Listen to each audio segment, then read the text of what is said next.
Hello, welcome back. Right, another day, another major encroachment by Keir Starmer's government on US companies, because breaking today, the UK's competition watchdog has accused US firms, Apple and Google, of having strategic market status in each of their mobile platforms. Basically, it means the Competition and Markets Authority can now impose new rules on how Apple and Google, again I stress US companies, operate their mobile platforms in the UK. This comes off the back, of course, of US firms being dragged into our draconian online Safety Act, with the likes of American website and the forum 4chan, the massive website, refusing to pay daily fines to Ofcom for alleged rule breaches. And why should they? Well, let's get a take now of Mike Salem, who's the UK Policy Associate for the Consumer Choice Centre.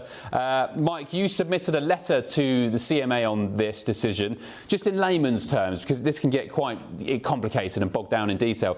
What's going on here, and why is Labour and Keir Starmer again encroaching on US companies? Yes, good evening, Ben. We submitted consultation responses throughout the process to the CMA, and effectively what they've done is they found Apple to be too big of a company to handle here in the UK, and they decided to give them a special status called SMS. It's not text messaging like the old days, but it actually stands for strategic market status. And effectively what it does, it allows the regulator to interfere in the market and impose restrictions which will affect our everyday use. This is beyond what we actually think it might affect us. Actually, it'll be very impactful for consumers and interface specifically for UK consumers here. And I fear that it will affect innovation and other latest technological innovations arriving to the UK market here. So this seems extraordinary. So this is yet another example of Labour, the Labour government, coming after US companies. We had, of course, the encryption situation with Apple iPhones, right? Then we had, what was the other one? Indeed, so we've had the encryption and we've had the Online Safety Acts, and despite all that, indeed, and when Trump visited here a few weeks ago, you'll remember that we did sign a tech prosperity agreement.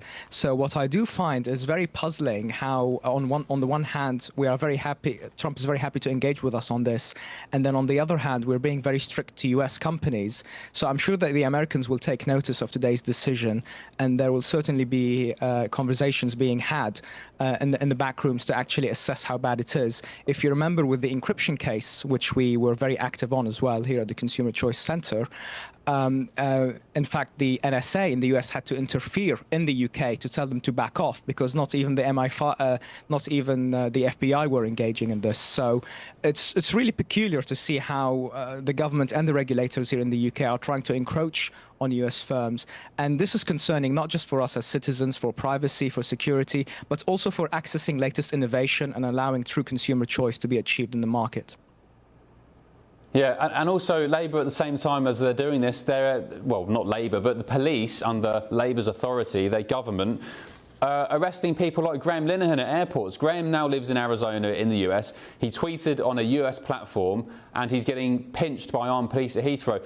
I just wonder, Mike, what the Trump administration really thinks of our Labour government and what's going on in the UK after all this kind of nonsense. Indeed. I mean, this is the tweet case is a separate thing from the CMA, but it does highlight a very dangerous precedent here. And I think the police have decided to back off that after huge pressure by the public. And I think the government was rather red-faced after all that. So it is very important for us to defend our freedom of speech, especially on social media outlets.